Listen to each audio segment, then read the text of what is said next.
بسم اللہ الرحمن الرحیم۔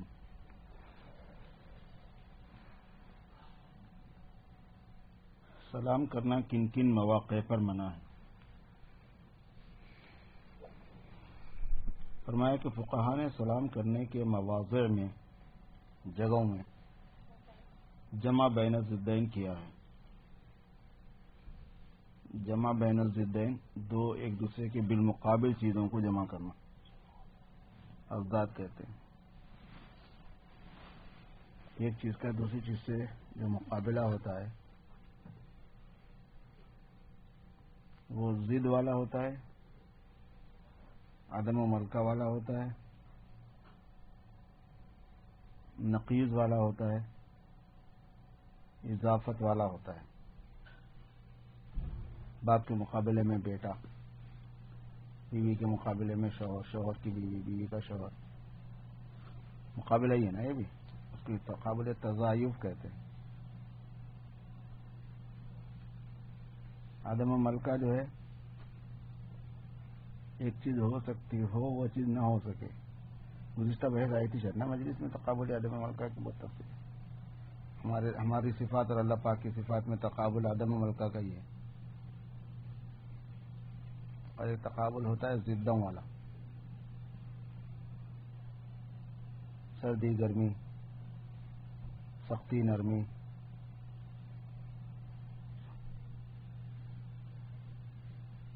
اللہ تبارک و تعالیٰ کی جو صفات متقابلہ ہیں، مارنا، زندہ کرنا، نفع دینا، نقصان دینا، عزت دینا، ذلیل کرنا، بیماری دینا، شفا دینا، ان کو ضدین کہتے ہیں، ایک دوسرے کی ضد ہیں۔ ایک ہوتی ہے نقیض، ایک ہے تو دوسری نہیں ہو سکتی، دوسری ہے تو پہلی نہیں ہو سکتی۔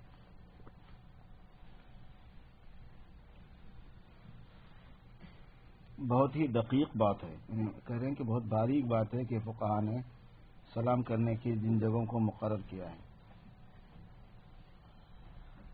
مواضع معصیت میں، معصیت کی جگہوں میں سلام کرنا منع ہے، یا معصیت ہو رہی ہو، جیسے شطرنج کا کھیل، جوا، کہیں جوا کھیلا جا رہا ہو تو سلام نہیں کرنا چاہیے، شطرنج کھیلا جا رہا ہو تو وہاں نہیں کرنا چاہیے۔ مواضع نجاست میں، ناپاکی کی جگہوں میں، استنجا میں سلام نہیں کیا جاتا، اسی لیے نہ استنجا میں بیٹھے ہوئے کو سلام کرنا ہے، نہ استنجا میں بیٹھا ہوا سلام کرنا ہے۔ مواضع طاعت میں، اللہ تبارک و تعالیٰ کی فرمانبرداری کی جو جگہ ہیں خاص، جیسے نماز ہے، تلاوت ہے، فرمایا کہ اس کی وجہ معلوم نہ تھی کہ طعام کے وقت سلام کیوں منع ہے، کھانے کے وقت میں۔ مواضع طاعت خاص نماز، تلاوت وغیرہ تو نہیں ہوتی ہے، مواضع نجاست بھی نہیں ہے، یہ مواضع معصیت بھی نہیں ہے، معصیت کی جگہ بھی نہیں ہے، طاعت کی جگہ بھی نہیں ہے، نجاست کی جگہ بھی نہیں ہے۔ اور کھانا کھانے کے وقت سلام تو منع ہے، کلام منع نہیں ہے، بات کرنے کو منع نہیں کیا گیا ہے، کھانے کے وقت میں سلام کو منع کیا گیا ہے۔ وجدان کی طرف رجوع کرنے سے پتہ چل جائے گا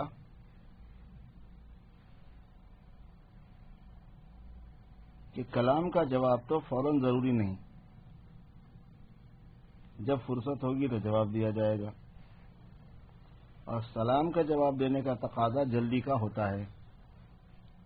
ایک آدمی نے سلام کیا تو فوراً جواب دیا جاتا ہے، یہ تھوڑی 5-10 منٹ کے بعد دیا جاتا ہے۔ اور طعام میں کبھی فوراً جواب دینے سے تکلیف کا اندیشہ ہے کہ شاید گلے میں اٹک جائے، اس واسطے سلام منع ہے۔ اور حضرت امام یافعی کا قصہ بیان فرمایا کہ انہوں نے کہا کہ جو شخص عبادت میں مشغول ہو اور اس کو دوسرا اپنی طرف متوجہ کرے تو غضب الہی کا خطرہ ہے۔ ایک آدمی نماز میں ہے، تلاوت میں ہے، ذکر میں ہے، آپ نے سلام کر کے اس کو اپنی طرف متوجہ کیا، تو ایک تو یہ کہ بندے کو اپنی طرف متوجہ کیا، دوسرے یہ کہ بندہ جس کے ساتھ ہم کلام ہے اس سے کاٹ کے اپنی طرف متوجہ کیا، تو اس کی وجہ سے اللہ تعالیٰ کی ناراضگی کا ڈر ہے.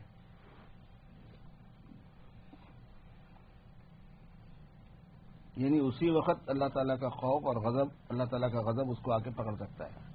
فرمایا کہ مرزا غلام احمد قادیانی نے لاکھوں روپے کھائے لوگوں کے، اور کسی نے حساب دریافت کیا تو کہا کہ حساب ہمارے پاس نہیں ہے. یہ جواب تب درست ہوتا جب لوگ خود روپیہ دیتے. جب طلب کرنے پر روپیہ ملا تو حساب دینا چاہیے. پبلک کے پیسوں میں کون سے پیسوں کا آپ کو حساب دینا پڑتا ہے، کون سے کا نہیں دینا پڑتا ہے، اس کا اصول ہے یہ. تبلیغ والوں کو حساب نہیں دینا پڑتا پیسے کا. کیوں؟ طلب نہیں کرتے، لوگ خود دیتے ہیں. دلی جماعت کون دے بولا تھا تمہارے کو؟ نہیں دینا تھا. مدرسے والوں کو حساب دینا پڑتا ہے کہ وہ مانگتے ہیں. شریعت میں کتنی باریکیاں ہیں. تبلیغ والے اگر حساب نہیں دیے تو مانگ نہیں سکتے آپ زبردستی. مدرسے والے اگر حساب نہیں دیے تو مانگ سکتے زبردستی. اللہ یہ کہ مدرسے والے اپنی پالیسی یہ بنا لیں کہ ہم بھی مانگیں گے نہیں. پیسے دو گے تو مدرسے چلائیں گے، نہیں دو گے تو نہیں چلائیں گے. تو پھر ان کے لیے بھی وہی اصول ہو جاتا ہے. حضرت تھانوی رحمۃ اللہ علیہ کے پاس جو مدرسہ چلتا ہے، ابھی بھی چلتا ہے ان کے خانقاہ میں، تھانہ بن میں، اس میں یہ ہوتا ہے کہ ہم مانگیں گے نہیں پیسہ، اور آئندہ مہینے کی تنخواہ کی کوئی شیورٹی نہیں. پیسے آئیں گے تو آپ کو تنخواہ دیں گے، نہیں آئیں گے تو نہیں دیں گے. کام کرنا ہے تو کرو، نہیں تو کر پوجا. 70 سال سے چل رہا وہ بھی مدرسہ. جانے جیسا چلانا چاہو ویسا چلتا ہے، ذرا بہت معمولی پیمانے پہ چلتا ہے. حضرت تھانوی کی جو حیثیت ہے اس کے اعتبار سے بڑے پیمانے پہ نہیں چلتا، چھوٹا سا مدرسہ چلتا ہے. وہ چل رہا ہے، دین کا کام تو ہو رہا ہے. کون مانگنے جائے؟ آج کل قوم ویسے ہی دماغ خراب کی ہے، اپنی ذات کے واسطے مانگ رہے سمجھتے. ایک بزرگ کی نسبت فرمایا کہ ان کا معمول تھا جب ان سے کوئی مسئلہ دریافت کرتا تو جواب سے پہلے یہ سوچتے کہ اگر قیامت کے دن اللہ تعالیٰ کے سامنے یہ مسئلہ دریافت کرتا اور میں جواب دے سکتا تو جواب دیتا ہوں، ورنہ نہیں. اگر اللہ کے سامنے مجھ سے کوئی مسئلہ پوچھے تو میں اس کا یہ جواب دے سکتا ہوں، اتنا کنفرم میرے کو بات معلوم ہے اور ایسی ہی معلوم ہے تو میں جواب دیتا ہوں، ورنہ نہیں دیتا ہوں. یہ ان کا معمول تھا. بہت عجیب مراقبہ ہے. لوگ مسئلے بتانا، فتوی دے دینا، دین میں رائے دے دینا، تبصرہ کر دینا بہت معمولی چیزیں سمجھتے. بہت نازک چیز ہوتی ہے. حلال نہیں ہے آپ نے حلال بتا دیا، حلال ہے حلال نہیں بتا دیا، تو ایزی چیز تو نہیں ہوئی نا، یہ آسان چیز تو نہیں ہوئی کوئی. دین بدل گیا، اسلام بدل گیا، قرآن بدل گیا، حدیث بدل گئی، مذہب بدل گیا. اللہ کی ناراضگی کی جگہ رضامندی آ گئی، رضامندی کی جگہ ناراضگی ہو گئی. اتنا بڑا فرق ہے، وہ کھیل تھوڑا ہی ہے. بیعت کی حقیقت یہ ہے کہ شیخ کی طرف سے التزام تربیت، یعنی شیخ مرید کی اصلاح اور تربیت کو اپنے ذمے سمجھے اور مرید شیخ کی اطاعت اور فرمانبرداری کو لازم کرے، جو وہ بولے وہ کرے. مرید کی طرف سے التزام طاعت ہو، اور یہ بیعت کی حقیقت ہے. اسے تربیت لینا جو ہے نا، یہ بہت اہم چیز ہوتی ہے. تربیت کرنا یہ اس سے زیادہ اہم چیز ہوتی ہے.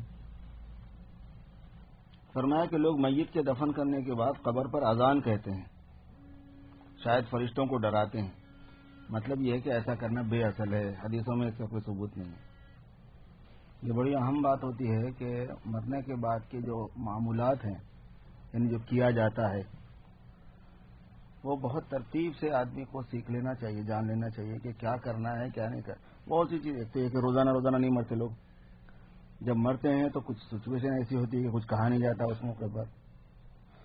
میت والوں سے کیا بولے گا بندہ، بڑی اونچ نیچ ہوتی رہتی ہے. اس لیے اس علم کو پہلے سے زندہ رکھنا چاہیے کہ بھائی مرنے کے بعد اصلاً کیا ہے، کیا ثابت ہے کیا ثابت نہیں ہے، کیا جائز ہے کیا جائز نہیں ہے. بعض چیزیں ثابت ہوتی ہیں، بعض چیزیں ثابت تو نہیں ہوتی لیکن جائز ہوتی ہیں. بعض چیزیں نہ ثابت ہوتی نہ جائز ہوتی ہیں، بدعت ہوتی ہیں. اور مرتے وقت اگر بدعت کے ساتھ اس کو پہنچایا گیا اندر، کیا نورانیت ملے گی، کیا برکت ملے گی اسلام کی؟ سنت کے مطابق ہونا چاہیے. ویسے تو یہ موقع نہیں ہے، کسی وقت باضابطہ درس کے طور پر اس کو پورا سنائیں گے. ذہن میں رکھنے کے لیے بس اتنی بات ہے کہ نماز جنازہ یہ دعا ہے میت کے لیے. دعا ہو گئی، جیسے ہی دعا ہو گئی اور نماز ہو گئی اس کو اٹھا لینا چاہیے. پھر دعا کرتے ہوئے کھڑے نہیں رہنا چاہیے.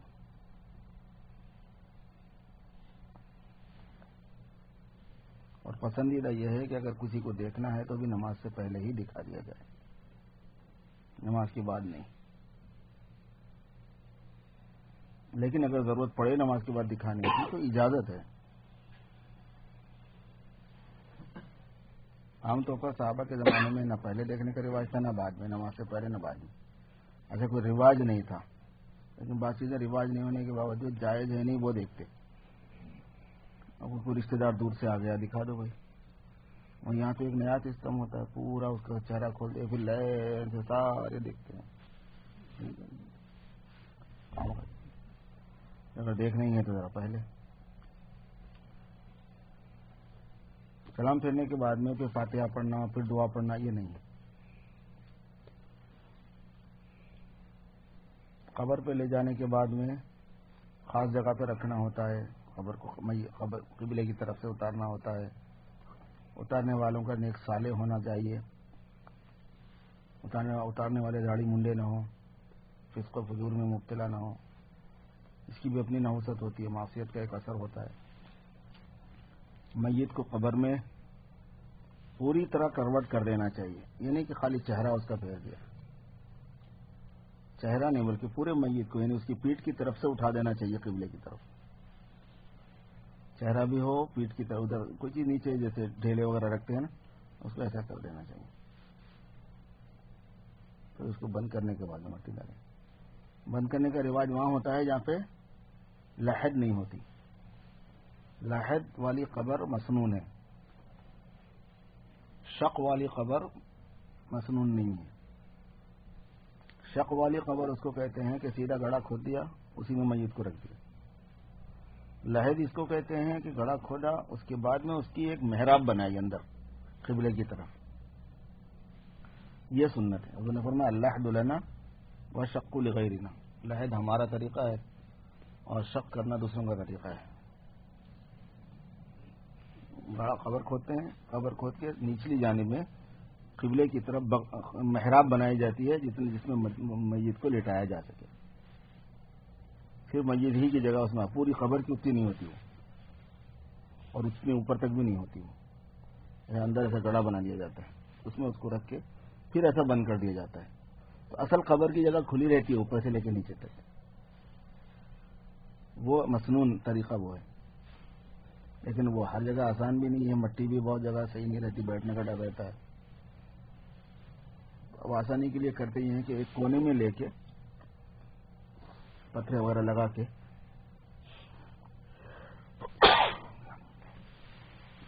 لحد والی کیفیت ڈیولپ کرتے ہیں، لحد والا انداز کر لیتے ہیں. خیر لحد میں رکھ کے اس کو قبلے کی طرف منہ کر کے ہر آدمی 3 مرتبہ مٹی ڈال دے. اور اس کے بعد میں جب تدفین ہو جائے تو اس کے اوپر پانی ڈال دیا جائے قبر پہ تاکہ مٹی جم جائے. قبر پہ پانی ڈالنے کا فلسفہ صرف مٹی جمنے کا ہے اور کچھ نہیں. پھر اس کے بعد میں پائٹی پر اور سرہانے پر سورہ بقرہ کی ابتدائی آیتیں اور اس کے آخری آیتیں یہ پڑھنا جو ہے مستحب ہے، صحابہ سے ثابت ہے. عبداللہ ابن عمرو کی نصیحت تھی کہ ایسا کرنا. باقی اذان دینا، تثبیت کرنا، خبر کے اوپر سینے پہ انگلی رکھ کے جناب پڑھنے لگانا کہ ایسا بول ایسا بول ایسا بول، یہ عام طور پر اہل بدعت کے یہاں معروف ہے، مروج ہے. ان سب چیزوں کی اجازت نہیں ہے. جب سورہ فاتحہ کی یہ سورہ بقرہ کی ابتدائی آیتیں اور آخری آیتیں پڑھتے ہیں تو ان دونوں سے فراغت کے بعد میں دعا بھی کر لیں تو کوئی حرج کی بات نہیں ہے. یہ بھی جواز میں آتا ہے، ثبوت میں نہیں آتا ہے، جائز ہے. کیونکہ اب روز روز تو نہیں کر رہے ہیں، آپ کی وجہ دفن کرتے وقت میں آپ اس کے لیے دعا کرتے رہیں تو کوئی حرج نہیں ہے. اس وقت ہاتھ اٹھا کے بھی دعا کرنے میں کوئی حرج نہیں ہے. اور نہ قبر پہ ہاتھ اٹھا کے دعا کرنے کو علماء نے منع لکھا ہے. کیونکہ دعا کرتے وقت ہاتھ اٹھا بھی سکتے آپ، نہیں بھی اٹھا سکتے. لیکن قبر پہ ہاتھ اٹھانا وہم پیدا کر سکتا ہے، لوگوں کو شک میں ڈال سکتا ہے کہ شاید کوئی آدمی قبر والے سے مانگ رہا ہے. جیسے قبر والے سے مانگنا صحیح نہیں ہے، قبر والے سے مانگنے کی حیت بنانا تاکہ دوسرے کو خلجان ہو وہ بھی صحیح نہیں. اس کو بھی علماء نے منع کیا ہے. فرمایا کہ دینی مدرسے کا محتمم عالم ہونا چاہیے، جاہل سے یہ اہتمام نہیں ہو سکتا. یہ قاعدے کی بات ہے، یہ بہت تجربے کی بات ہے. بعض جگہوں پہ کمیٹی بالکل جاہل ہوتی ہے، دینی مدرسے چلا رہے ہوتے ہیں. چاہے ایک آدمی ہو چاہے کئی آدمی ہو، جاہلوں کی بس کی چیز نہیں ہے دینی مدرسہ چلانا. اس میں اتنے بے شمار معاملات ہوتے ہیں کہ اگر آدمی عالم نہیں ہے، خود وہ پڑھا ہوا نہیں ہے مدرسے میں، تو اس کو اندازہ نہیں ہوتا. کانپور کے مدرسے کا محتمم جاہل تھا. ایک طالب علم گنگو سے گیا، داخلے کا وقت نکل چکا تھا. طالب علم شرمیت پڑھتا تھا، کتاب کا نام ہے شرمیت. میں نے محتمم سے کہا کہ اس کی روٹی مقرر کرو. اس نے کہا کہ کیا پڑھتا ہے؟ میں نے کہا کہ شرمیت. اس نے کہا یہ حدیث کی کتاب ہے. میں نے کہا کہ ہاں کوئی حدیث تو اس میں ہوگی. فرمایا کہ میں نے گناہ کیا، اللہ تعالیٰ معاف فرما دے. فرمایا کہ انگریزی میں علوم نہیں ہے، عربی میں علوم ہے. مسلمانوں کو عربی ضرور جاننی چاہیے اگر علم چاہیے، کیونکہ وحی کے علوم وہ انگریزی میں نہیں ہے. وحی کے علم کو ہی علم کہتے ہیں، سب فنون ہے. اور اگر عربی کسی کو اچھی نہیں آتی، کیونکہ عربی اچھی آنا کوئی آسان کام نہیں ہے، بہت مشکل گرامر ہے اس کے. ایسے قاعدے اور ایسے گرامر کسی زبان میں نہیں ہے جیسے عربی میں ہے. ہر لفظ کے 70 80 90 100 الفاظ بنتے ہیں، ہر لفظ کے بنتے ہیں، الا ماشاء اللہ ہی کوئی لفظ ہوں گے. وہ گرامر کے تحت میں ہے سب چیز. پھر معنی بھی بدلتے رہتے ہیں اس کے. اگر عربی کسی کو اچھی نہیں آتی تو اس کو اردو آنا چاہیے. عربی کے علوم جو ہے نا اردو میں فارسی میں ترجمہ کیے ہوئے ہیں. فارسی کا رواج اور بھی کم ہو گیا. تو اب اصلی ذخیرہ جو دین کا ہے صحیح وہ اردو میں ہے عربی کے بعد. اس لیے اردو جو ہے وہ سکھانا ضروری ہے، بچوں کو بھی خود کو بھی سیکھنا ضروری ہے. اردو زبان کو مذہبی زبان کی حیثیت سے سکھانا چاہیے، بہت ضروری. سمجھا گجراتی؟ کیمچو کرے تو اس میں کیا لکھا ہوا ہے کیمچو میں؟ اردو سکھا اس کو. فرمایا کہ حضرت مولانا رشید احمد صاحب رحمۃ اللہ علیہ فرمایا کرتے تھے، مولانا رشید احمد صاحب گنگوہی رحمۃ اللہ علیہ، کہ مجھ کو حدیثوں میں امام ابو حنیفہ کا مذہب ایسا معلوم ہوتا ہے جیسے دوپہری میں آفتاب. دوپہر کے وقت میں آفتاب جیسے کھلا ہوا ہے، ایسے امام ابو حنیفہ کا مذہب حدیثوں میں ویسا صاف ایک دم. لوگوں کو چونکہ حدیثوں کا پتہ نہیں ہے، اس وجہ سے امام ابو حنیفہ کے مذہب کا پتہ نہیں ہے. وہ سمجھتے ہیں کہ امام ابو حنیفہ کے مذہب میں حدیثوں کی رعایت نہیں ہے، حالانکہ سب سے زیادہ حدیثوں کی رعایت اسی میں. حدیث کے موافق جو ہے نا وہ امام ابو حنیفہ کا مذہب ہی ہے. فرمایا کہ شیخ سے جتنی محبت مفید ہے اتنی تعظیم مفید نہیں ہے. یعنی کوئی ایک آدمی عظمت کرتا ہے، ایک آدمی محبت کرتا ہے، تو محبت کرنے والے کو زیادہ فائدہ ہوگا، یہ بتا رہے. یہ مطلب نہیں کہ تعظیم مفید نہیں، بتانا تقابل کا ہے. بتانا یہ ہے کہ تعظیم کے مقابلے میں محبت سے زیادہ فائدہ ہوتا ہے. امام ابو حنیفہ اور امام ابو یوسف دونوں اونٹ پر سوار تھے، اتفاقاً سو گئے. اونٹ کی سواری تو لمبی ہوتی ہے، وہ چلتے ہی جا رہے ہیں جنگل میں، چلتے ہی جا رہے ریت میں. آنکھ کھلی تو فجر کی نماز کے وقت بہت تھوڑا رہ گیا تھا. امام ابو یوسف کو امام صاحب نے نماز میں امام بنایا. امام ابو یوسف شاگرد ہیں امام ابو حنیفہ کے. انہوں نے صرف فرض اور واجب نماز کی ادا کی ہے اور سنتیں اور مستحبات نماز کی چھوڑ دی. نماز میں کچھ چیزیں سنت ہیں، کچھ چیزیں مستحب ہیں. تو امام صاحب بہت خوش ہوئے اور فرمایا سارا یعقوب فقیہ، یعقوب فقیہ ہو گئے. موقع محل کو سمجھنا. اب وقت اتنا تھوڑا ہے کہ سنت وغیرہ کی سب چیزوں کی آپ رعایت کریں گے تو ہوگا نہیں، بس اپنا جلدی جلدی سے فراغت کر کے فرض ادا کر دو.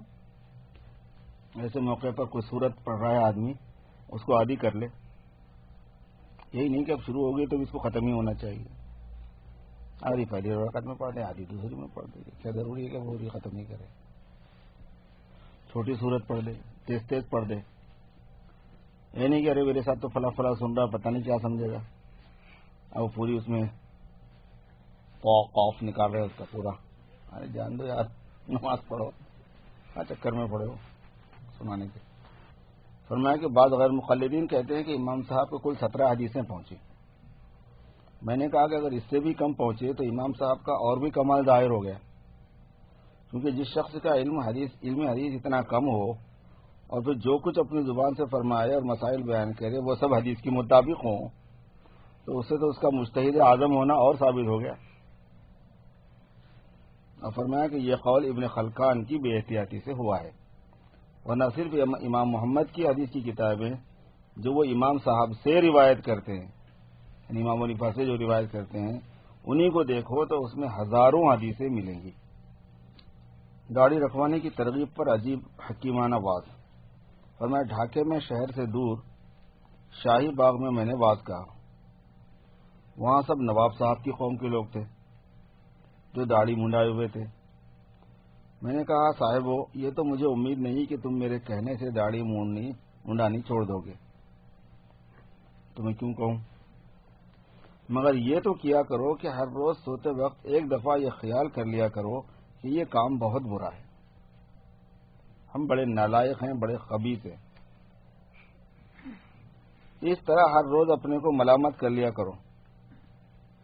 واز کے بعد نواب صاحب نے کہا کہ آپ نے ایسی تدبیر بتائی کہ کبھی داڑھی منڈائی نہیں سکتے. میں نے کہا کہ ہاں، میں چاہتا بھی یہی ہوں.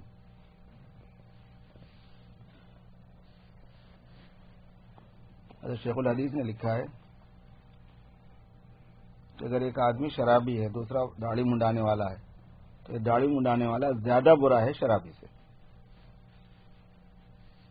شرابی ہے، جواری ہے، سٹے باز ہے، چور ہے، ڈاکہ ہے، اسے زیادہ برائی ہے، کیونکہ وہ اتنا بڑا گناہ ہے، گناہ کبیرہ ہے وہ، کہ وہ اس کو صغیرہ سمجھتے ہیں. وہ صغیرہ نہیں ہے، جیسے زنا کرنا کبیرہ ہے، شراب پینا کبیرہ ہے، زنا کبیرہ ہے، چوری کبیرہ ہے، ایسے داڑھی منڈانا بھی کبیرہ گناہ ہے. سیر اللہ کا مفہوم. صوفیہ کی ایک زبان ہے سیر اللہ، سیر فی اللہ، یعنی مجاہدہ کر کے اللہ تعالیٰ کی طرف چلنا اور اللہ تبارک و تعالیٰ کی اسماء و صفات میں چلنا. تو سیر کے معنی چلنا. ایک اہل علم نے دریافت کیا کہ سیر اللہ کے کیا معنی ہے اور سیر فی اللہ کے کیا معنی ہے. فرمایا کہ یہ اصطلاحی لفظ ہے.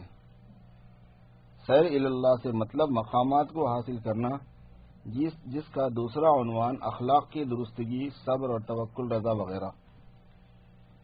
اور سیر فی اللہ کا مطلب یہ ہے کہ بعد درستگی اخلاق کے اس میں تبحر پیدا کرنا، جس کو حالات بھی کہتے ہیں. اس کی بیعینی ہی یہ مثال ہے کہ جیسے درسیات پڑھنا، پھر پڑھنے کے بعد اس میں تجربہ پیدا کرنا کہ اس حالت میں مضامین کثرت کے ساتھ منکشف ہوں گے جو درس اور مقامات کی تحصیل کے زمانے میں نہ ہوتے تھے. ایک مرتبہ بادل بہت زور سے گرجا. بادل میں آواز آتی ہے. فرمایا کہ یہ تو اللہ کی مخلوق ہے جس کی حیبت ہم سے برداشت نہیں ہوتی. جب بہت زیادہ بادل گرجتے ہیں تو کہاں برداشت ہوتی ہے، آدمی گھبرا جاتا ہے. خود حق تعالیٰ کی کتنی حیبت ہونی چاہیے. مخلوق کی یہ حیبت ہے، وہ بھی معمولی سی چھوٹی مخلوق ہے ان کی. ایک وظیفہ ہے بدعتیوں کے پاس، یا شیخ عبد القادر جیلانی شیئا للہ. ایک وظیفہ ہے ان کی آیت، یہ بھی پڑھنے کو بولتے ہیں. اس کے بارے میں کسی نے پوچھا. فرمایا یہ وظیفہ یا شیخ عبد القادر جیلانی کی نسبت تو میں یہ کہتا ہوں کہ وہ وظیفہ پڑھو جس کی وجہ سے شیخ عبد القادر جیلانی اس لائق ہو گئے کہ ان کے نام کا وظیفہ پڑھا جاتا ہے، اور کہا کہ شیخ عبد القادر جیلانی خود یہ وظیفہ پڑھ کر کامل ہوئے یا دوسرا وظیفہ؟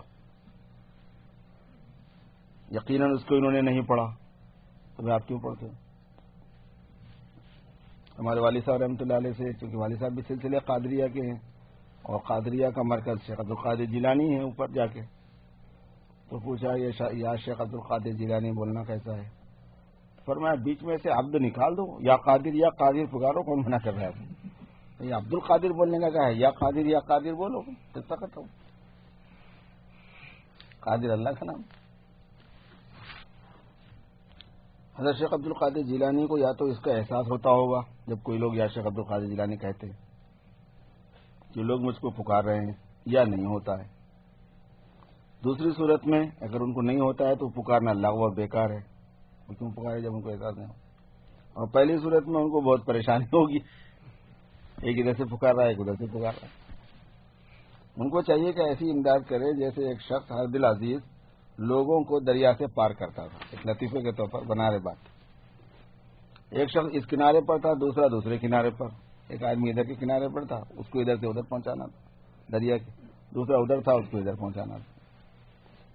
اس کو بوجہ اس کے کہ اس کی طرف تھا، دریا میں لے چلا، ایک آدمی کو لے چلا جس کی طرف یہ تھا۔ بیچ میں جا کر خیال آیا کہ اب اس کو جتنا لایا ہوں اس کو بھی لاؤں، تو اس کو دریا میں کھڑا کیا بیچ میں، اور دوسرے کو لینے گیا کہ میں اس کو بھی لاتا ہوں ذرا ٹھہر۔ یہ دریا میں ڈوبنے لگا، تو اس دوسرے کو دریا میں چھوڑ کر پہلے کو پکڑنے کا ارادہ کیا، تو اتنے میں وہ ڈوب چکا تھا۔ جب اس کو لانے گیا تو یہ ڈوب رہا تھا، تو پھر اس کو پکڑنے کو آئے، یہ ڈوب گیا تھا۔ دوسری طرف متوجہ ہوئے تو وہ بھی ڈوب چکا تھا۔ اگر حضرت شیخ بھی ایسا ہی کریں تب باز آئیں گے لوگ۔ اگر معلوم ہو کہ خط ان کو پہنچ سکتا ہے تو ان کی طرف بھی یہ لکھ دیں کہ میں ایسا بولا تھا، مطلب فضول حرکت ہے۔ اسی ضمن میں فرمایا کہ ایک بزرگ کسی حجام سے حجامت کرا رہے تھے،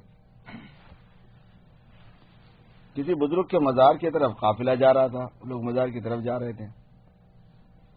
اس حجام نے حجامت درمیان میں چھوڑ کر کہا کہ میں قافلے میں جاتا ہوں، بیچ میں حجامت بیچ میں سے روکے والا، میں بھی جا رہا ہوں لوگوں کے ساتھ، کسی مزار کے پاس جا رہے تھے۔ مجھے پتا ہے کہ کون سے بزرگ کے متعلق ہے، لیکن چونکہ انہوں نے نام نہیں لکھا میں بھی نہیں لیتا، پیچھے نہیں رہ جاؤں۔ ان بزرگوں نے کہا کہ حجامت پوری کر کے جاؤ، حجامت تو پوری کر لے۔ اس نے کہا کہ نہیں۔ ان بزرگوں نے کہا کہ میں تمہاری ان سے ملاقات کرا دوں گا، تو بڑا خوش ہو گیا، آخر مان گیا۔ ان بزرگوں نے خط لکھ دیا کہ وہاں مزار پر جا کر کچھ ہیلا وغیرہ بتایا ہوگا، یہ لکھا بریکٹ میں، جا کے کیا کرنا ہے، اگر ایسے شخص کو ملے تو دے دینا، چٹھی دے دینا ہے۔ غلط حجام خط لے گیا۔ وہ بزرگ انسانی شکل میں متمثل ہو کر، صاحب مزار انسانی شکل میں متمثل ہو کر حجام سے ملے اور کہا کہ میں وہی ہوں جس کے پاس تو خط لایا ہے۔ ان سے ملاقات ہو گئی۔ خط میں یہ لکھا تھا کہ یہ لوگ تمہارے مزار پر آتے ہیں، گمراہ ہو رہے ہیں، ان کو تم کیوں نہیں روکتے؟ انہوں نے جواب دیا کہ تم سے ایک حجام نہ روکا جا سکا تو میں یہ ساروں کو کیسے روکوں گا؟ تم زندہ ہو، تم سے حجام نہیں روکا جا سکا، میں تو جا بھی چکا ہوں دنیا سے، ان کو میں کیسے روک لوں گا؟ اسی ضمن میں فرمایا کہ حضور صلی اللہ علیہ وسلم بھی متمثل ہو سکتے ہیں۔ جب بزرگوں کے واقعات میں یہ بات ثابت ہے تو سرکار کیوں متمثل نہیں ہو سکتے انسانی شکل میں؟ ابھی وہ بیچارہ جنید جمشید آیا تھا مفتی عظیم کے پاس، بیان میں اس نے حضور پاک صلی اللہ علیہ وسلم کے ہاتھوں کے باہر آنے کا کوئی ذکر کر دیا واقعے میں، تو پورے شہر میں ہنگامہ ہوا ہے اس نے کیا بےہودہ بات کہی، غلط بات کہی۔ اصل میں یہ غلط بولنے والے بےہودہ ہیں، ناواقف ہے، لوگ دین کے تفصیلات سے واقف نہیں ہیں، کرامات کی قبیل سے، معجزات کی قبیل سے، یہ سب چیزیں پاسبل ہے۔ اس میں شریعت کی خلاف ورزی کیا ہے؟ نہیں ہو سکتا بلکہ کہاں ہے قرآن پاک میں، حدیث مبارکہ میں؟ غیر ضروری بات ہے۔ جب تاریخ سے ثابت ہے، مستند ذرائع سے ثابت ہے، تو مستند ذرائع سے جو چیز ثابت ہے وہ ماننا پڑے گا آپ کو۔ ہاں اگر انکار کر دے قرآن یا حدیث تو پھر نہیں ماننا ہوتا ہے۔ انکار کہاں ہے؟ قیامت تک بھی کوشش کرے تو نہیں ہے اس میں انکار۔ اسی ضمن میں فرمایا کہ حضور صلی اللہ علیہ وسلم بھی متمثل ہو سکتے ہیں، مگر اس وقت ملاقات کرنے والا صحابی نہیں ہوگا۔ یہاں پہ اب علمی بات آ گئی۔ اگر حضور صلی اللہ علیہ وسلم متمثل ہو کر کسی انسان سے مل لی ہے بات کے زمانے میں، ٹھیک ہے، جس نے حضور کو دیکھا وہ تو صحابی ہوتا ہے نا، تو کیا یہ صحابی ہو جائے گا؟ ہمیں صحابی نہیں ہوگا۔ یہ صحابی بننے کے لیے دو چیزیں شرط ہیں۔ ایک، جسم ناسوتی میں حضور کی زیارت کرے، اور یہ جو زیارت اس کی ہوئی ہے وہ مثالی جسم کے ساتھ ہوئی ہے، جس میں مثالی میں حضور صلی اللہ علیہ وسلم متمثل ہو کر ظاہر ہو گئے۔ تو جسم ناسوتی جس دنیا کے اندر جو جسم ہوتا ہے اس کو ناسوتی کہتے ہیں۔ ایک تو یہ کہ جسم ناسوتی میں حضور کی زیارت کرے، اور یہ جسم مثالی ہے۔ اور دوسری شرط یہ ہے کہ اتحاد زمانہ تبلیغ ہو، حضور صلی اللہ علیہ وسلم کے تبلیغ کرنے کا جو زمانہ ہے اس زمانے میں ہوئی ہو وہ، تو صحابی بنتا ہے، ورنہ نہیں۔ اسی ضمن میں فرمایا کہ حضرت شاہ اہل اللہ دہلوی نے بھی جس جن کو دیکھا تھا وہ جن تو صحابی تھا، مگر میں نے حضرت مولانا یعقوب صاحب سے دریافت کیا کہ کیا شاہ اہل اللہ صاحب تابعی ہوئے یا نہیں؟ فرمایا کہ نہیں، کیونکہ تابعی ہونے کے لیے قرب زمانی شرط ہے، تابعی ہونے کے لیے صحابہ کے زمانے کے ساتھ میں ملنا شرط ہے۔ ثم الذین یلونہم۔ اور فرمایا کہ رؤیت دراصل ان آنکھوں سے نہیں ہوتی، باطنی آنکھوں سے ہوئی، اس دیکھنے والے کو پتہ نہیں چلتا، یہ سمجھتا ہے کہ ان آنکھوں سے دیکھ رہا ہوں۔ علامت اس کی یہ ہے کہ اگر ان آنکھوں کو بند کر لے گا تو بھی دیکھے گا، اسی لیے صحابی نہیں ہوئے۔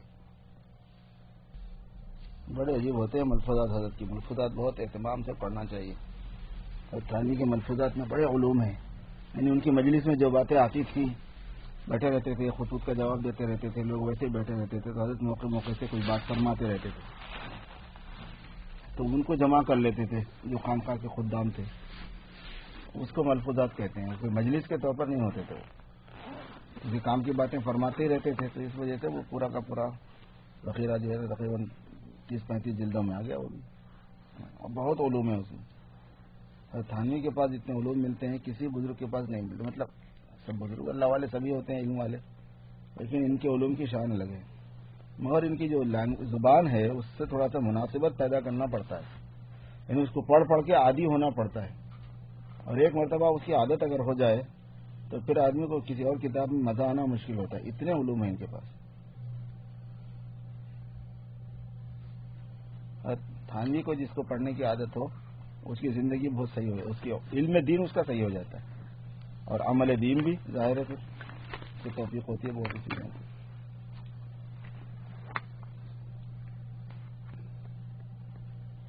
گزشتہ آپ کو سلسلے قادریہ کے علوم کا ایک حصہ سنایا گیا تھا ایک ضمن میں۔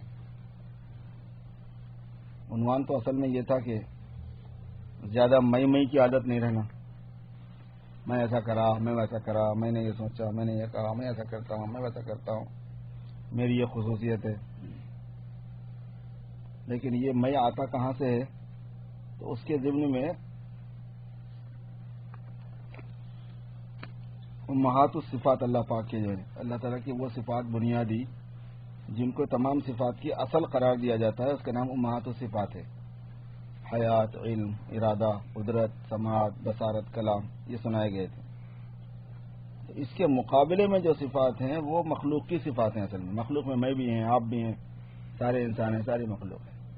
حیات کے مقابلے میں موت ہے، ہماری اصلی صفت موت ہے، حیات کا تو عکس ڈالا گیا اس میں ہمارے موت کے برتن میں۔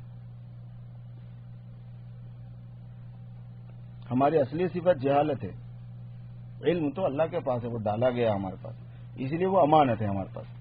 زندگی بھی امانت ہے، علم بھی امانت ہے، قدرت بھی امانت ہے، ارادہ بھی امانت ہے، سماعت بھی امانت ہے، کلام بھی امانت ہے، بصارت۔ اس کے مقابلے کی جو صفات ہیں وہ ہماری اصلی ہیں، تو اس کا مراقبہ کرنا چاہیے ہر وقت کہ بھئی یہ صفات جو ہے نا میری وہ اصلی، وہ تو وہ صفات ہیں، اس میں کوئی میں پن ہے ہی نہیں، اس میں کوئی غرور نہیں، اس میں کوئی تکبر نہیں، اس میں کوئی کمال نہیں، اس میں تو سراپر عیب ہی عیب ہے۔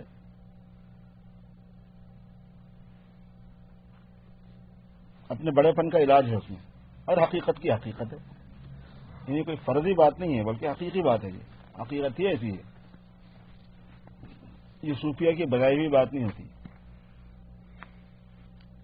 قرآن حدیث میں ہے یہ بات، ہر ایک کو نہیں دکھتی.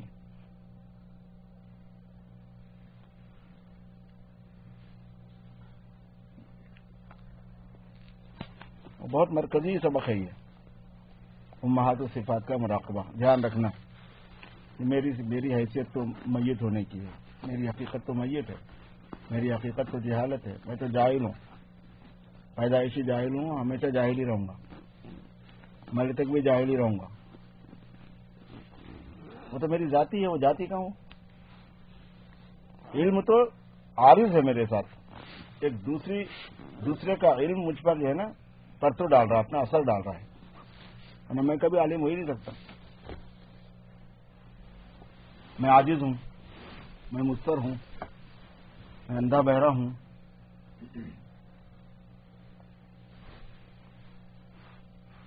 گونگا ہوں. آدمی صفات ہماری ذاتی صفات ہیں.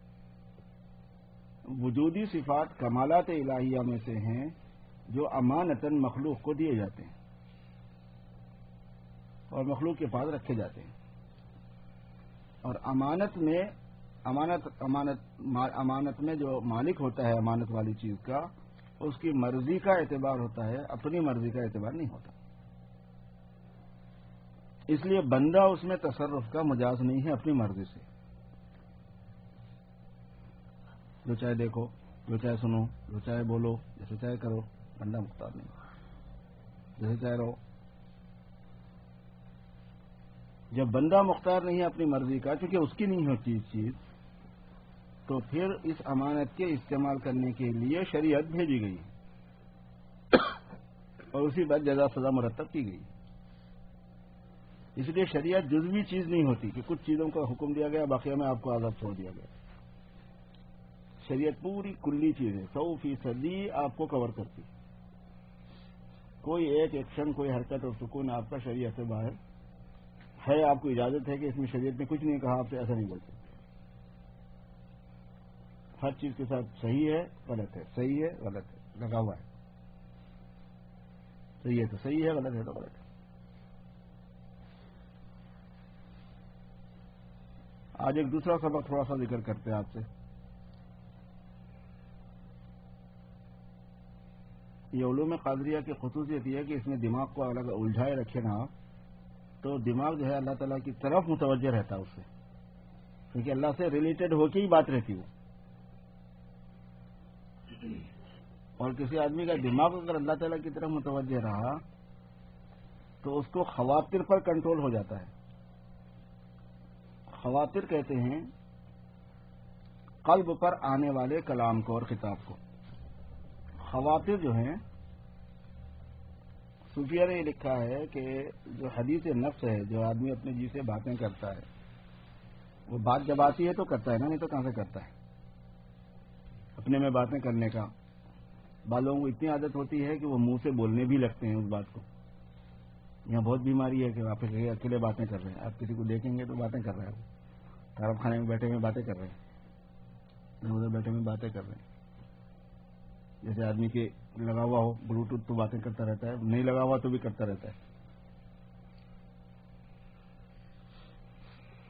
اور اس کے بغیر جو ہے نا ہر آدمی باتیں کرتا رہتا ہے اندر، اس کو حدیث نفس کہتے ہیں. تو وہ باتیں آتی رہتی ہیں تو کرتا رہتا ہے. تو جو باتیں آتی ہیں ان کو خواطر کہتے ہیں. خطرہ فی القلب، جو کلام دل پر آتا رہتا ہے آپ کے علم کے، آپ کے اختیار کے بغیر، ان کو خواطر کہتے ہیں. اب دل جو ہے نا ایسی جگہ ہے کہ وہاں پر کلام آتا ہی رہتا ہے، بات آتی رہتی، خالی بیٹھ نہیں سکتے آپ. اللہ یہ کہ آپ اس خاطر کو مشغول رکھیں، خاطر کی جگہ کو، محل کو اس کی مشغول رکھیں. تو پھر چونکہ آپ مشغول ہیں، اس لیے جیسے ایک بات میں آپ لگے ہوئے ہیں تو دوسری نہیں آتی جب تک. تو یہ لکھا ہے صوفیہ نے کہ برے خیالات اور وساویس اور گناہ کے ارادے، یہ ساری کی ساری چیزیں پہلے خواطر کی شکل میں آتے ہیں. خطرہ آتا ہے پہلے قلب پر.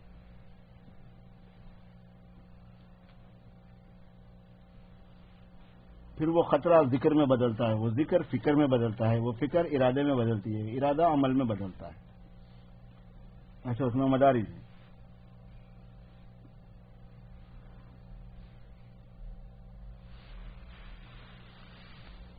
اگر اللہ تبارک و تعالیٰ کی ذات و صفات کے بارے میں علوم قادریہ جو ہے نا، اس میں اگر آدمی کا دماغ لگا ہوا رہا، انوالو رہا، بزی رہا، تو وہ خواطر کو کنٹرول کرتا ہے. پلس اللہ تعالیٰ کی یاد ہے، اللہ تعالیٰ کا دھیان ہے، مرتبے آدمی کے بڑھتے رہتے ہیں. بعض ایسے ذاکرین بھی ہوں گے کل قیامت میں کہ جن کے ذکر کو فرشتوں نے بھی پکڑا نہیں ہوگا.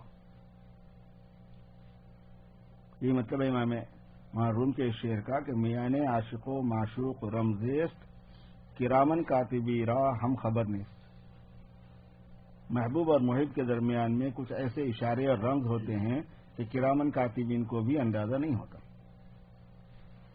کرامن کاتبین تو جو شے ظاہر ہے اس کو لکھیں گے نا، جو دل میں ارادے کے طور پر آ گئی اس کو لکھیں گے، جو دل سے بھی پہلے چل رہی ہے اس کو کہاں سے لکھیں گے. اور یہ خفی اخفا میں سے چلتی ہے، دل سے بہت پہلے.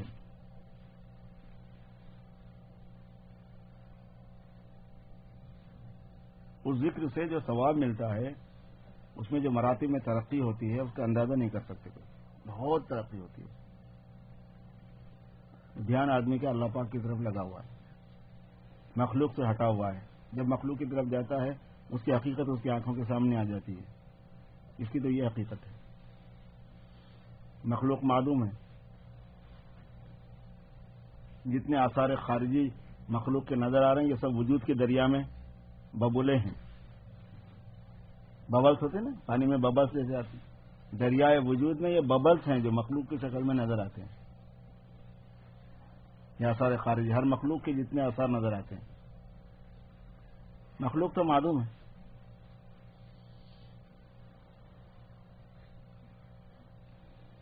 تو سلسلہ قادریہ کے علوم میں سے ایک علم یہ ہے کہ یہ ساری کی ساری مخلوق، جب بولیں یہ لفظ تو پورا ذہن میں آ جانا چاہیے.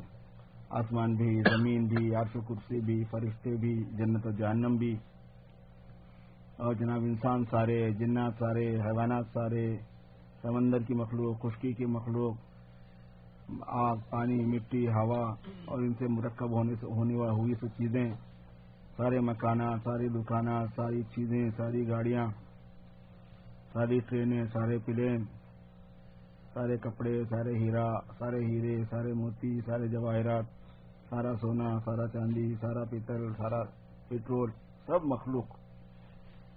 جب مخلوق بولیں تو یہ لفظ ایسا ہے کہ سب کو گھیر لیتا ہے اپنے دائرے میں. مخلوق معدوم ہے، اس کو وجود نہیں تھا، اور اس کی دلیل یہ ہے کہ پیدا ہوئی ہے. جو چیز موجود رہتی ہے تو پیدا نہیں ہوتی، اس کو پیدا ہونا اسی کو کہتے ہیں کہ نہیں تھی تو چیز بنی تو ہے. مخلوق پوری کی پوری معدوم ہے. اللہ پاک نے اپنی قدرت سے اس کو موجود کیا. ہر مخلوق کو اللہ پاک نے مخلوق بنایا، اپنی قدرت سے اس کو موجود کیا. اب قدرت سے موجود کرنے کا کیا مطلب ہوتا ہے، اس کی تفصیلات کیا ہیں، یہ سلسلے کے علوم میں آپ کو تھوڑا سا اس کے ڈیپتھ میں جاتے ہیں. ایک عام فہم آدمی کے لیے، عام مسلمان کے لیے جو بات ذہن میں رکھنے کی ہے، جس میں زیادہ ہیر پھیر نہیں ہے، زیادہ ذہنی ریاضت نہیں ہے، ایکسرسائز نہیں ہے، لیکن اس کی باریکی کو پکڑنا آسان کام نہیں ہے. اپنی قدرت سے وجود دیا کا کیا مطلب ہے؟ اس کا بھی تو کوئی مطلب ہوگا نا. اپنی قدرت سے وجود دیا کا وہ اس میں نہیں جاتے ہیں صوفیہ جاتے ہیں. تو مخلوق کو اللہ پاک نے اپنی قدرت سے وجود عطا فرمایا. ٹھیک ہے. اب یہ بات ہمیشہ ذہن میں رکھنے کی ہے کہ مخلوق ہونے سے پہلے کہاں تھی. یہ آسمان، یہ زمین، یہ کرسی، یہ عرش اور جناب والا یہ پورے آگ، پانی، مٹی، ہوا، یہ دریا، یہ پہاڑ، یہ سیارے اور ثوابت، یہ کہکشائیں، ایسے بڑے بڑے یہ جتنی چیزیں نظر آ رہی ہیں اور جو نظر نہیں آ رہی وہ بھی، جو نظر آ رہی ہیں وہ بھی، جو ہمارے علم میں ہے وہ بھی، جو ہمارے علم میں نہیں ہے کائنات میں ہے وہ بھی، یہ سب مخلوق ہونے سے پہلے کہاں تھے. قرآن پاک میں یہ مضمون ہے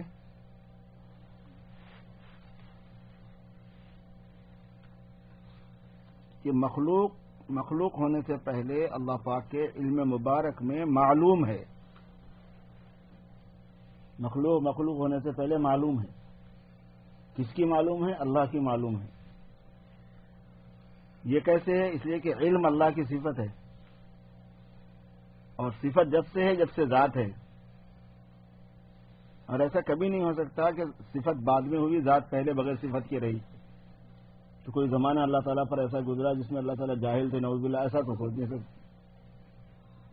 جب سے اللہ کی ذات ہے جب سے علم ہے. علم کس چیز کا ہے؟ جس چیز کا علم ہے وہ معلومات ہے. تو پوری مخلوق جو ہے نا، مخلوقات معلومات الہیہ ہیں. مخلوق ہونے سے پہلے معلوم ہے. معلوم ہے تو پھر یہ موجود بھی ہے. یہ ہے اصطلاح صوفیہ کی خاص. اس کو کہتے ہیں ثابت فی الذات، ثابت الذات مسلوب الوجود. ثابت الذات مسلوب الوجود ایک لفظ ہے، ذہن میں رکھنا. خاص سلسلہ قادریہ کے علوم میں سے ہے یہ بات، کہ مخلوق جو ہے اپنی ذات کے اعتبار سے علم الہی میں ثابت ہے، اور اپنے وجود کے اعتبار سے خالی ہے، وجود سے خالی ہے. دو ذات ایک وجود کا اقرار ہے کمال. سلسلے قادریہ میں بہت سے فرقے ہوئے پھر وہاں پہ حیدرآباد میں جہاں پر یہ سلسلے چلے، تو توحید وجودی والوں کے اندر کافی اختلاف پایا جاتا ہے بہت سی. تو کچھ لوگ جو ہے نا دو ذات نہیں مانتے، کچھ لوگ جو ہے نا ایک وجود نہیں مانتے. اور صوفیہ حقیقیہ کے پاس یہ ہے کہ اگر آپ ایک وجود نہیں مانیں گے تو شرک سے نہیں بچ سکتے. آپ بولتے رہو ہم شرک نہیں کرتے، بولو دو وجود کا مطلب شرک ہو ہی گیا. وہ وحدت الوجود میں ہی توحید کا راز ہے. ایک ہی وجود سے سب کو وجود ملا ہوا ہے، ورنہ تو وجود میں اگر کسی اور کا وجود پہلے سے ہے تو وہ تو وجود میں شرکت ہو گئی.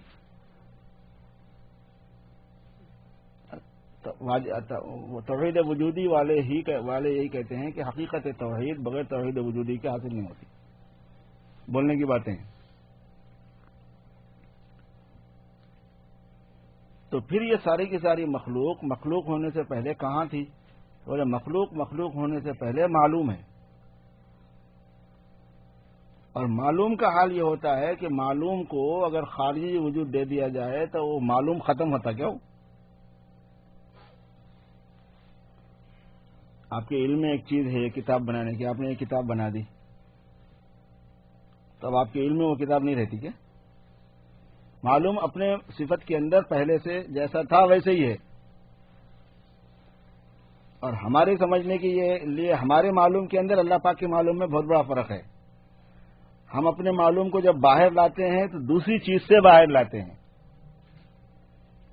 یہ مٹیریل ہے، گتا ہے، کاغذ ہے، روشنائی ہے، قلم ہے، یہ ساری چیز سے ہم اس کتاب کو باہر لائے جو ہمارے دماغ کے اندر ہے. تو دوسری چیز ہے ہی تو لائیں گے نا. تو چیزوں میں ہم آ کے ہمارے معلوم میں اور ہمارے معلوم کے خارج میں اور داخل میں فرق ہے. اللہ تبارک و تعالیٰ کے معلوم میں ہمارے معلوم میں بہت بڑا فرق ہے. ان کے معلوم کو انہوں نے مخلوق کیا ہوا ہے. اور ان کے معلوم میں کوئی تبدیلی نہیں ہوئی کہ ادھر سے نکل کے ادھر گیا، ادھر سے نکل کے ادھر آیا. معلوم میں تو نکلتی تھی تھوڑی.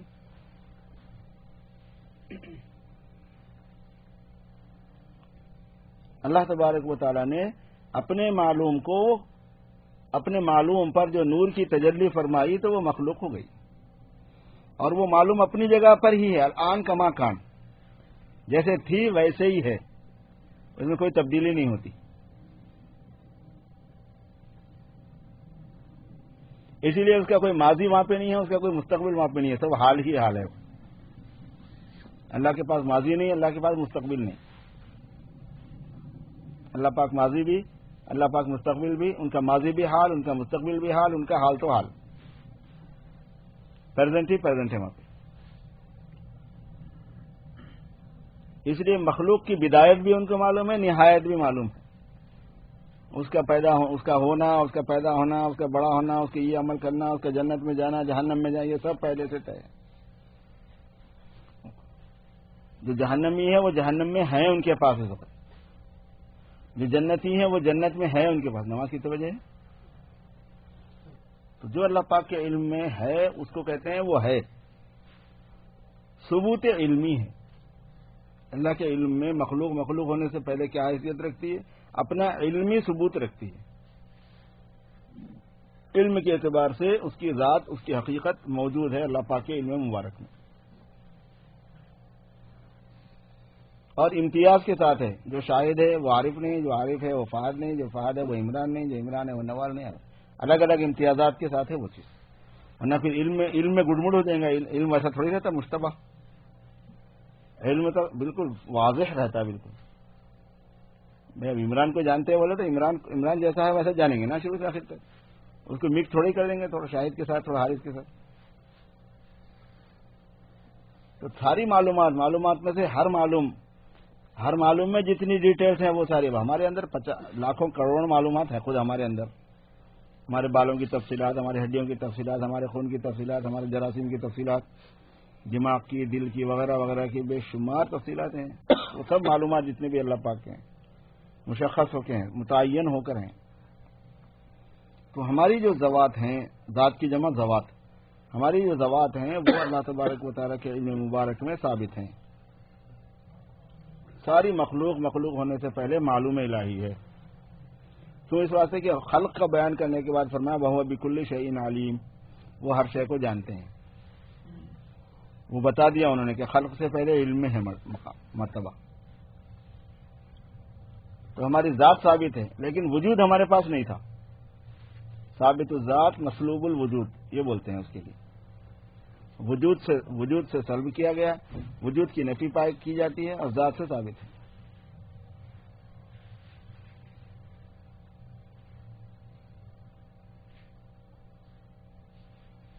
حق تعالیٰ ہی نے اپنی قدرت سے ایک وجود منبسط پیدا فرمایا، ایک پھیلا ہوا وجود جو ان کے علم مبارک ہی میں متعین ہے، اور اس میں ان ساری مخلوقات کو نمود دیا تو ہم سب محسوس کر رہے ہیں. حص عطا فرمایا.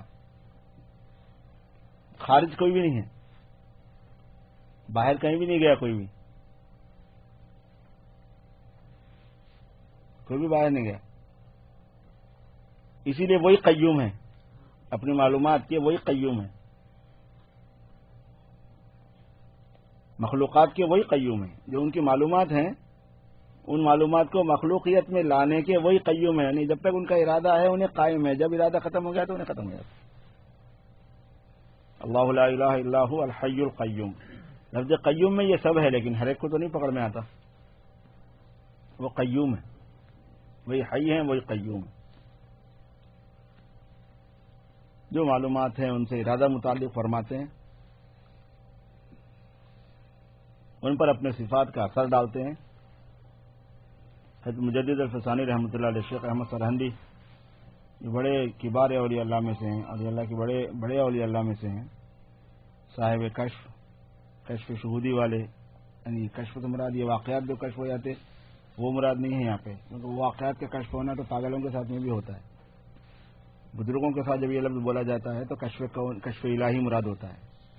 اللہ پاک کے، اللہ تعالیٰ کے ناموں کی تفصیلات کھل جانا، اللہ پاک کی صفات کی تفصیلات کھل جانا. صاحب قرب ہو جاتے ہیں، ان میں تھے حضرت مجدد الفسانی، ان میں ہیں. انہوں نے فرمایا کہ مخلوقات پوری معدومات ہیں، ان عدمات پر اللہ تبارک و تعالیٰ کے اسماء اور صفات کے عکس پڑ رہے ہیں. یہ سارے ظلال ہیں، یہ سارے سائے ہیں، اللہ کی صفت کے عکوس ہیں. اب یہ ان کی قدرت ہے کہ انہوں نے سائے میں وہ تھکنس پیدا کی کہ حس ہوتا ہے. حس آ گئی. ان سے پوچھا گیا تھا کہ سائے میں تو تھکنس نہیں ہوتی، حس نہیں ہوتا. سائے کو پکڑ، سورج کے مقابلے میں ایک آدمی کو کھڑا کر دو، اس کا سایہ ہے، اس سائے میں آپ کچھ بھی نہیں پکڑ سکتے. وہ قادر مطلق ہیں، ان کی قدرت ہے، ایسی قدرت والے وہ ہیں. اپنی قدرت سے انہوں نے اپنے اسماء صفات کا ایسا عکس اس پر ڈالا کہ وہ مخلوق نمایاں ہو کر محسوس بھی کرتی ہے، جانتی بھی ہے، پکڑتی ہے، چلتی ہے، پھرتی ہے، آتی ہے، جاتی ہے. فجعلناہ سمیعا بصیرا. دیکھنے والا بھی بنا دیا، سننے والا بھی بنا دیا، چکھنے والا بھی بنا دیا، سننے والا بھی بنا دیا، چلنے والا پکڑنے والا بنا دیا. پھر راستہ مقرر فرما دیا، اِنَّا ہَدَيْنَاهُ السَّبِيلَ اما شاکرا و اما کفورا. پھر راستہ ہم نے مقرر کیا، شکر گزاری کا راستہ یا ناشکری کا راستہ، فرما برداری کا راستہ یا نافرمانی کا راستہ. دونوں راستے ہم نے دے کے چھوڑ دیے. جاؤ چلو کدھر چلنا ہے، جدھر تم چلنا چاہو گے ادھر تمہاری مدد کر دیں گے. جدھر چلنا چاہو گے ادھر تمہاری ہم مدد کر دیں گے. جہنم کی طرف چلنا چاہو گے تو جہنم کی طرف چلنے میں مدد کر دیں گے. یہ ان کی فیاضی ہے، یہ ان کی فیاضی ہے. ان کی مدد کے بغیر تو کچھ نہیں ہو سکتا. چور چوری نہیں کر سکتا ان کی مدد کے بغیر، ڈاکو ڈاکہ نہیں ڈال سکتا ان کی مدد کے بغیر. ہاتھ پیر میں طاقت کہاں سے آئیں گی جب تک وہ طاقت نہیں دیں گے. تو شکور والا راستہ کریں گے تو شکور والے کی مدد کر دیں گے، کفور والا راستے پہ چلیں گے کفور والے کی مدد کر دیں گے. جو جانا ہے وہاں جاؤ. اب تم کو اختیار دیا آزمائش کے لیے، بقیہ جو کرنا چاہو گے اس میں ہماری مدد کے بغیر نہیں کر سکتے تو مدد کر دیں گے ہم. یہ ہماری فیاضی ہے. ان کو گالی دے رہا تو گالی دینے میں مدد کر دیتے ہیں. زبان پہ گویا ہی آنا نہ گالی دینے کے واسطے. اور اللہ تعالیٰ کو گالی دینے کا سب سے پہلے کانسیپٹ جو ہے نا امریکہ میں دیکھا گیا، ورنہ اس سے پہلے کبھی نہیں کہیں سنا نہیں گیا تھا، دیکھا نہیں گیا تھا. یہاں پہ آپ ریسٹ ایریا جو آتے ہیں نا اس کے طارت خانوں میں اللہ میاں کو بہت سی گالیاں لکھے ہوئے دیکھیں گے. میں نے خود اپنی آنکھوں سے دیکھیں. اللہ تعالیٰ کو گالیاں لکھی ہوئی، گاڑ ایسا ہے، گاڑ ایسا ہے. اچھے مزے کے لوگ وہ لکھاتے گالی دے رہے ہیں دینے. اتنے حلیم ہیں، اتنے صبور ہیں، اتنے بردبار ہیں، اتنی برداشت والے ہیں. گالی دے رہا ہے گالی دے. شرک کر رہا شرک کر، بدتمیزی کر رہا لے بدتمیزی کر، بےہودگی کر رہا ہے بےہودگی کر. تاثر ہی نہیں ہے وہاں پہ. سبحان ہے تاثر. برائی کرنے والے کا تاثر ان پر نہیں ہوتا ایسا کہ وہ اس کے آپے سے باہر ہو جائیں. نیکی کرنے والے کا تاثر نہیں ہوتا کہ بالکل محبت میں آپے سے باہر ہو جائیں. نہیں، تاثر نہیں ہے وہاں. تاثر کی غایت ہے برائی کرنے والے کو سزا دینا، نیکی کرنے والے کو انعام دینا. یہ اس کی غرض ہے، وہ کرتے ہیں.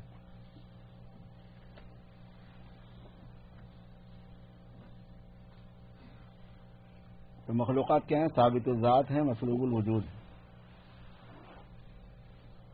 تو ذوات تو دو ہو جاتی ہیں، اور دو، ایک اللہ تعالیٰ کی ذات، ایک مخلوقات کی ذات. دو ذاتیں ہونے سے شرک لازم نہیں آتا، کیونکہ یہ ذات علم مبارک میں ہے. اللہ تعالیٰ کے علم میں مندرج ہے اور اس کا اپنا وجود نہیں ہے، اس واسطے وہاں شرک نہیں ہو سکتا. وجود ایک ہی ہے. دو ذات بھی دو وجود بھی دو بولے تو پھر شرک ہو جاتا.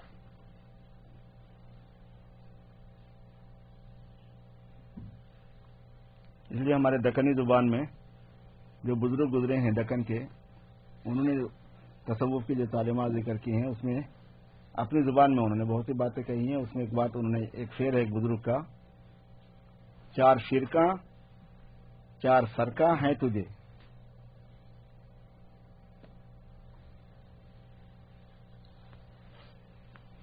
ان کو سرکا یار حاصل ہو تجھے. ہمارے پاس اردو میں الف نون لگا کے، حیدرآباد والے پورے الف نون کے بہت ماہر ہوتے ہیں. درختاں پہ بیٹھ کے بلبلاں بول رہے ہیں. الف نون فارسی میں جمع کے لیے ہوتا ہے اصل میں، یہ پاکستان والوں کو معلوم نہیں ہوتا. 4 شرکاں 4 سرکاں. سرک جو ہے نا گاٹھی کو کہتے ہیں، گرہ کو کہتے ہیں. 4 شرکاں 4 سرکاں ہیں تجھے، 4 گرہ ہیں یہاں پہ. ان کو سرکا ہٹانے کو بولتے. ان گروہوں کو کھول یار حاصل ہو تجھے. 4 شرکاں 4 سرکاں ہیں تجھے، ان کو سرکا یار حاصل ہو تجھے. شرک آثاری، شرک افعالی، شرک صفاتی، شرک ذاتی. شرک آثاری کو ہٹائیں گے تو توحید آثاری حاصل ہوگی. شرک افعالی کو ہٹائیں گے تو توحید افعالی حاصل ہوگی. شرک صفاتی کو ہٹائیں گے تو توحید صفاتی حاصل ہوگی. شرک ذاتی کو ہٹائیں گے تو توحید ذاتی حاصل ہوگی. ان چاروں کی توحید میں اگر آدمی حال میں چلا جائے، یعنی اس کا صرف یہ اس کی سنی سنائی اوپر کی معلومات نہ ہو، بلکہ اس کی گہرائی سے اس کے وجود کو اور اس کی روح کو تعلق ہو گیا ہو، تھوڑا سا حال ہونا جب ہوتا ہے، اس کی گہرائی میں اتر گئی ہوئی چیزیں، تو اس میں توحید کا کمال حاصل ہوتا ہے. اور جس کی توحید کامل ہو گئی اس دنیا میں، اس کا کام بن گیا. توحید مکمل کر لینا، یہاں پہ رہ کے معرفت کو مکمل کرنا ہے. اور جس نے معرفت مکمل کر لی، اپنے پیدائش کے مقصد میں کامیاب ہو گیا. وما خلقت الجن والانس الا لیعبدون، میں نے جنات اور انسانوں کو صرف اس لیے پیدا کیا تاکہ وہ میری معرفت حاصل کریں. لیعبدون کا ترجمہ ہے ابن عباس رضی اللہ تعالیٰ عنہ نے لیعرفون سے کیا. عبادت سے مراد یہاں پہ معرفت ہے، کیونکہ عبادت نتیجہ ہے معرفت کا. بندگی اور عبودیت اور ذلت پہ آ جانا اللہ کے سامنے، اور اپنے کو فنا کر دینا، اپنی حیثیت کو کھو دینا، علم کے اعتبار سے، فہم کے اعتبار سے، سمجھ کے اعتبار سے، پھر عمل کے اعتبار سے اپنی رائے اور اپنی انا کو ختم کر دینا. ہر عمل میں سے اپنے وجود کو ختم کرنا، یہ ابدیت کو کامل کرنا ہے. اور یہ معرفت پر ہے. جتنی اپنی معرفت آدمی کو کھلے گی، اتنی فنائیت اس کے لازمی نتیجہ ہے. میں اپنے کچھ ہے ہی نہیں، تو خواہ میں اپنے بڑاپن کرنے سے حاصل کیا ہے. اور جو بھی کرے گا اس کی کمر توڑی جائے گی، اس کی حقیقت کھولی جائے گی. کیا سمجھ کے بڑاپن کر رہا تھا؟ کیوں بڑا یہ بڑا بول؟ کیوں کیا یہ بڑا کام اپنی طرف سے؟ الکبریا اور ردائی، بڑاپن میری چادر ہے. جو میری اس چادر کا پلو کھینچنے کی کوشش کرے گا تو اس کی کمر توڑ دوں گا. حدیث شریف میں آتا ہے. بڑے پن میں کوئی داخل نہیں ہونا ہے. بڑاپن صرف ایک ذات کے لیے روا ہے. وہ بڑے ہیں، ان کا نام متکبر ہے. وہ کبیر بھی ہیں، وہ متکبر بھی ہیں. کبیر جو بڑے ہیں، متکبر جو اپنے کو بڑا بولے بھی، جتائے بھی کہ میں بڑا ہوں، ان کو یہ حق ہے. ان کا نام ہے متکبر. بڑائی ان کو زیب دیتی ہے، ان کو جچتا ہے. مخلوق کو بڑائی زیب نہیں دیتی، مخلوق کے لیے نہیں جچتی چیزیں. کسی بھی نہیں، نہ بادشاہ کو جچتی، نہ رعیت کو جچتی، نہ مالدار کو، نہ غریب کو، نہ امریکہ میں رہنے والے کو، نہ انڈیا پاکستان کے دیہاتوں میں رہنے والوں کو، نہ پڑھے لکھے کو، نہ بے پڑھے لکھے کو، نہ عالم کو، نہ جاہل کو، نہ پیسے والے کو، نہ فقیر کو. کسی کو بڑائی نہیں جمتی. اور بڑائی کی حقیقت ہے اپنے میں پن کا باقی رہنا. اور میں پن کے باقی رہنے کی حقیقت ہے اپنی رائے، اپنی انا، اپنی مرضی کو بھی شامل رکھنا اپنی ایکٹیویٹیز میں،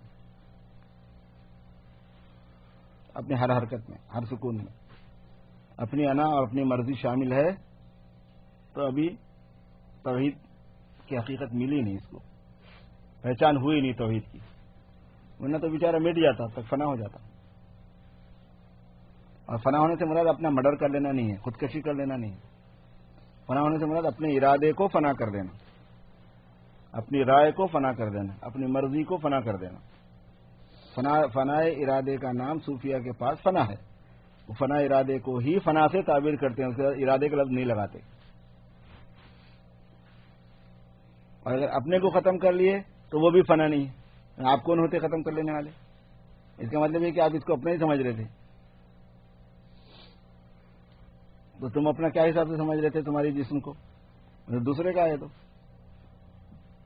اس میں پانی دوسرے کا، اس میں ہوا دوسرے کی، اس میں مٹی دوسرے کی، اس میں آگ دوسرے کی، اس میں خون دوسرے کا، اس میں ہڈیاں دوسرے کے، اس میں بال دوسرے کے، اس میں ناخن دوسرے کے، اس میں دل دوسرے کا، اس میں دماغ دوسرے کا، اس میں کڈنی دوسرے کی، اس میں لیور دوسرے کا. تمہارا کیا ہے اس میں؟ تمہارا بابا کون سا لا کے دیا سر؟ تم خریدے، تم بنائے. اس لیے فنا کا مطلب اپنے کو ختم کرنا بھی نہیں ہے. اس لیے اسلام میں اپنے کو ختم کرنے کی اجازت نہیں. تمہارا ہوتا ہی نہیں، تم اپنا تصرف اپنا کرے تو پھر وہی میں پن والی بات آ گئی. نہ مال کو اپنا سمجھنا، نہ جان کو اپنی سمجھنا. جان و مال دونوں اللہ پاک کی امانت ہے. یہ امانت چند روزہ نیز دماغ، یہ امانت ہے چند دن کے واسطے ہمارے پاس. جان بھی امانت اور مال بھی امانت. اور جس نے لا الہ الا اللہ پڑھ لیا اس نے اس امانت کی حقیقت کو سمجھ کر اپنے آپ کو اللہ کے حوالے کر دیا.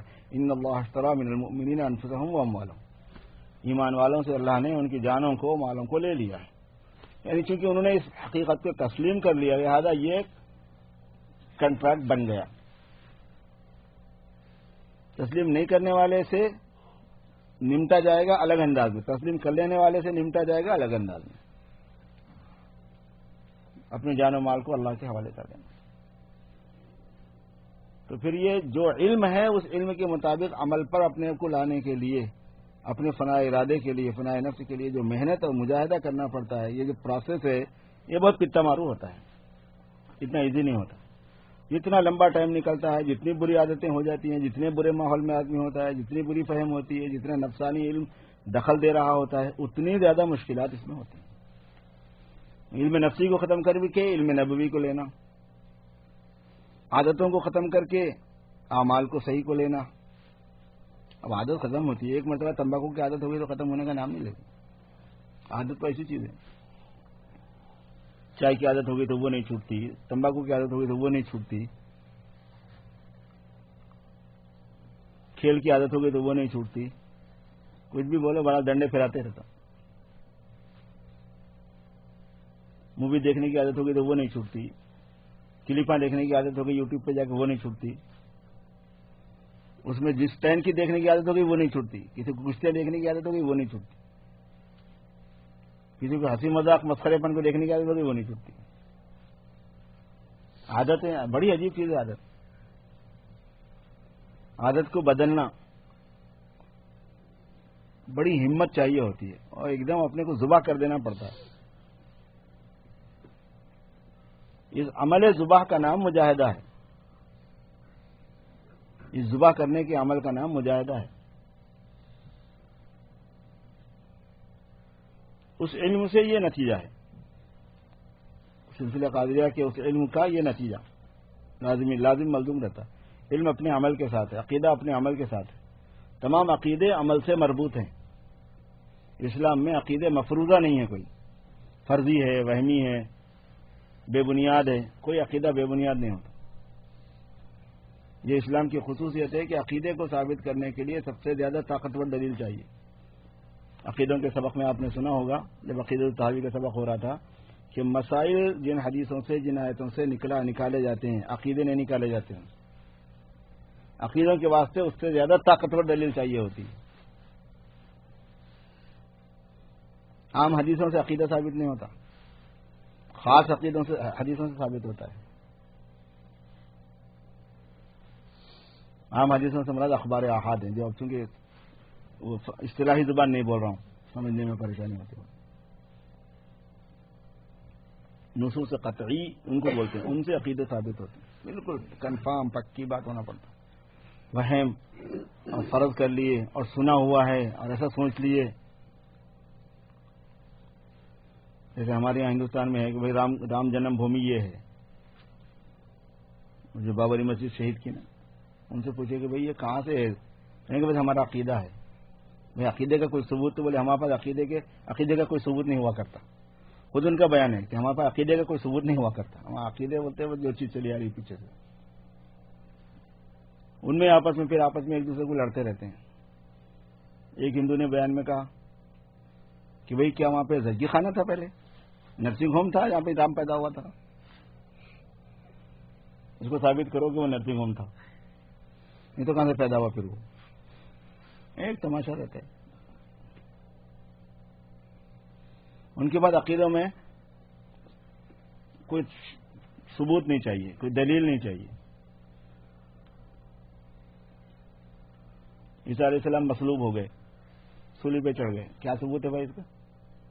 کوئی ثبوت نہیں، ثبوت ہی نہیں ہے اس کا کوئی. اسلام میں یہ خصوصیت ہے کہ اس کا ہر عقیدہ ثابت ہے اور دلائل قطعیہ پر مشتمل ہے. پکے دلائل، ٹھوس دلائل کے اوپر ہوتا ہے.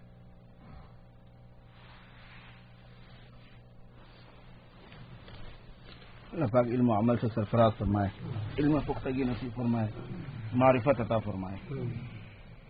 اللهم صل على سيدنا مولانا محمد وعلى ال سيدنا مولانا محمد وبارك وسلم.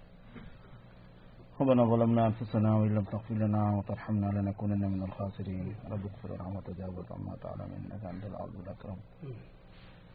اللهم لا تخذلني فانك بي عالم ولا تعذبني فانك علي قادر. يا حي يا قيوم برحمتك نستغيث اصلح لنا شأننا كله ولا تكلنا الى انفسنا طرفة عين فإنك إن تكلنا إلى أنفسنا تكلنا إلى ضعف وعورة وذنب وخطيئة وإنا لا نثق إلا بك. یا اللہ ہمارے گناہوں کو معاف فرما لیجیے، ہماری خطاؤں سے درگزر فرما لیجیے. یا اللہ ہماری جہالت کو علم سے مبدل فرما دیجیے، ہماری معصیتوں اور غفلتوں کو طاعت سے اور ذکر سے مبدل فرما دیجیے. اللہ ہمارے خواتر کو آپ کے ذکر سے مبدل فرما دیجیے. اللہ ہم سب کو آپ کی معرفت عطا فرمائیے، آپ کی محبت عطا فرمائیے، آپ کا خوف اور ڈر عطا فرمائیے، آپ کی خشیت و تقوی عطا فرمائیے. اے مولا کریم ہم سب کے دین کو کامل بنا دیجیے، ہماری توحید کو کامل بنا دیجیے. توحید کا کمال محض اپنے کرم سے ہم سب کو نصیب فرمائیے. اے اللہ ہماری روح سے اور ہمارے قلب سے پردوں کو ہٹا دیجیے. اے مولا کریم آپ کی معرفت و محبت سے سرفراز فرما دیجیے. کرم کا، رحم کا، عافیت کا معاملہ فرمائیے. اے اللہ اس دنیا کے 4 دن میں بھی ہر چھوٹی بڑی چیز میں اور اس کی ہر حاجت میں ہم آپ کی بارگاہ میں اپنے ہاتھوں کو پھیلاتے ہیں. پروردگار ہماری تمام حاجتوں کا تکفل فرمائیے، ہماری تمام ضرورتیں پوری فرمائیے. مولا کریم ہم آپ ہی کے سامنے ہاتھ پھیلاتے ہیں، پھیلائیں گے اور آپ ہی کے سامنے اپنے سر کو جھکاتے ہیں، رسا زمین پر رکھتے ہیں. اے مولا کریم اپنے کرم سے ہماری تمام حاجتوں کو پورا فرما دیجیے، ہر چھوٹی بڑی حاجت کو ہماری پورا فرما دیجیے. کرم کا، رحم کا معاملہ فرمائیے. جو بیمار ہیں ان کو صحت عطا فرما دیجیے، شفا نصیب فرما دیجیے. پریشان حالوں کی پریشانی کو دور فرمائیے. جو بچے پڑھ رہے ہیں ان کی تعلیم کو مکمل فرمائیے. اے اللہ اور ان کے مبلغ علم اور منزل جہاں تک انہوں نے پڑھنے کا ارادہ کیا یا ان کے والدین نے پڑھانے کا ارادہ کیا، آسانی کے ساتھ مولا وہاں تک ان کو پہنچا دیجیے اور عافیت کے ساتھ اپنے کام میں لگا دیجیے. اے مولا کریم اے اللہ گھروں کے اندر پیار محبت کو زندہ فرما دیجیے. یا اللہ شادیوں کے ٹوٹنے سے حفاظت فرمائیے، رشتوں کے برباد ہونے سے حفاظت فرمائیے، گھروں کے بکھر جانے سے حفاظت فرمائیے. اولاد کو نیک صالح بنا دیجیے، ہر قسم کی عافیت عطا فرمائیے. اے مولا جو ہم نے مانگا وہ بھی عطا فرما دیجیے، جو مانگنے سے رہ گئے اپنے کرم سے وہ بھی نصیب فرما دیجیے. اے اللہ سب کو روزیوں میں برکت عطا فرمائیے، برکت والی حلال روزی کے دروازے کو کشادہ فرمائیے. دنیا کی سعادت بھی نصیب فرمائیے، آخرت کی سعادت بھی نصیب فرمائیے. آخرت کی ہر ہر گھاٹی اور عقبہ میں ہمارے ہر ہر قدم پر بھرپور مدد فرمائیے. غیبی تائید کو شامل حال فرما دیجیے. حضور کے مبارک ہاتھوں سے جامع کوثر پلوا دیجیے. آپ کی شفاعت اول وہلے میں نصیب فرما دیجیے. صراط پر سے یا اللہ آسانی کے ساتھ میں گزروا دیجیے. اے اللہ نام اعمال کو دائیں ہاتھ میں میسر فرما دیجیے اور اے اللہ بغیر حساب کتاب کی جنت میں داخل فرما دیجیے اور جہنم سے یا اللہ ہر طرح سے محفوظ فرمائیے، تھوڑے دن کے لیے بھی جانے سے محفوظ فرمائیے. اے اللہ کرم کا، رحم کا معاملہ فرما کر ہماری دعاؤں کو قبول فرمائیے. وصلی وسلم وبارک علی سیدنا مولانا محمد وآلہ واصحابہ اجمعین برحمتک یا ارحم.